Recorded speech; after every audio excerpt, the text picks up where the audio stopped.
正题，打呼如果不就医，到底会有哪一些疾病呢？潘老师，会的影响很大，因为为什么？因为我们打呼的时候呢，呼吸道是狭窄的，所以因此空气进入胸腔、肺部的这个量是少的，所以脑部就会开始产生慢性缺氧的现象。那脑部只要一产生慢性缺氧以后呢，它就立刻会打电话告诉心脏，所以这时候心跳会增加。因为心跳要想办法增加，把氧气供上去，但是其实不是心脏的问题，是肺脏拿不到氧气，所以因此就会产生所谓的高血压、心脏病，这个原因是这样出来的。而且在高压下呢，也会产生肺动脉高压，肺动脉也可以产生高压，所以也有可能产生中风。然后由于脑部慢性缺氧，这个脑细胞也会出现问题，所以包括失忆，然后包括听力受损啊。接下去，忧郁症、恐慌症都会出来，这些都会然后早上起来会头痛，这些都会造成很大的问题。所以潘老师，这打呼是说真的就是很大声，就是很危险吗？不，它是这样，就是说那个打呼声是因为气道狭窄的部分肌肉震动产生的声音。所以的确是跟音量是有没有错，音量是有明显的差别的。对对对，然后但是呢，再严重下去呢，就是呼吸会停止，因为它封住了气道，没有空气了。可是问题是一没有空气的话，脑袋马上就感觉得到，所以它就会呼叫什么？呼叫你醒来。所以我们都以为是被自己的呼声吵醒，但其实不是。对，那但是它有一个非常大的定义，就是你要定义为睡眠呼吸中止症呢，每小时要塞住5次以上，而且每次要超过10秒。则称之为睡眠呼吸中止症。我刚补充一下那个刚刚潘老师讲的那个高血压哈，我们在临床上发现很多人来看诊的高血压患者，其实你不用给他降血压药物，光是把他打呼治疗好，他血压就降下来了。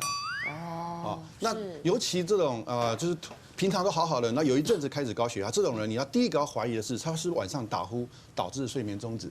那这种人，如果你不管他光是用高血压药物的话呢，他可能这个问题会越来越严重，甚至最后老年失智症，在未来大概5到10年，我们医学界会慢慢的证实，它就是睡眠中止所引起的。哦，为什么呢？因为我们在睡觉的时候呢，我们在熟睡的状态，我们大脑会那个脑脊髓液会把大脑细胞的那个毒素把它排掉，它只发生在熟睡。那如果说睡眠中止的话，它的熟睡时间变得很短，那它的那个例如说阿尔法类淀粉斑块这种代谢物没办法排掉的话，它日积月累，它就会变成老年失智症。那现在医学界已经慢慢发现，这个可能是一个最可能的原因啊，因为现在老年失智症那个罹患率是非常高的。是。那当然了，打呼跟睡眠中止的罹患率也越来越高，两个是不是有密切的相关？我们很快就会有答案。那我这边有个很简单的一个物理的方法哈，可以把打呼缓解。其实我以前是打呼的，但3年前就不打呼了。哦，那怎么不打呼？首先我们了解为什么打呼啊？这边有个解剖图，一个侧面图，我们看一下哈。我们这个咽喉的部分哈，它有舌头啊，还有一些就是有一些结构。那如果说我们平常睡觉的时候呢，睡一般的枕头会让这个呼吸道怎么样弯曲，对不对？因为这样子，因为这样子嘛，所以我们中文说高枕无忧哈，但是高枕其实是有忧的，为什么？对，因为你用枕头把头垫高之后呢，你的呼吸道会弯曲，那本来已经很狭窄的时候，这个时候又弯曲的话呢，就非常容易打呼。所以我们在睡觉的时候，如果可以保持这个呼吸道是一直线的话呢，打呼是不是可以就不见了？的确是这样哈。像我陈医师自己的经验就是，我自己实验的结果呢，非常有效啊。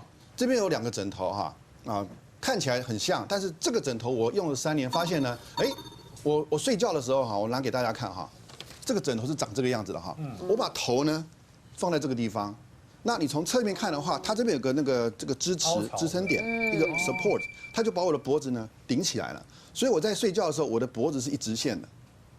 那其实这个没有什么大道理，只是让你的脖子啊，就是那个呼吸道气管呢不要弯曲。那很奇怪啊，你这样睡了以后呢就不打呼了。当然了，前面2个礼拜是很辛苦的，因为你不适应这个枕头。等到你花2个礼拜习惯它以后呢，不打呼了。那另外这个枕头看起来很像啊，其实呢它中间的地方做的不好。所以这个头没办法掉进去，所以旁边这个叫什么？这个地方没办法支撑脖子，所以这个枕头是无效的。那另外我再补充一下哈，我们必须要了解自己打不打呼啊。另外还有一个方法，你可以去用手机下载一个 APP， 然后它可以去晚上你睡觉的时候呢，把那个手机对，可以记录你的睡眠的状态跟录声音，它会录声音的啊。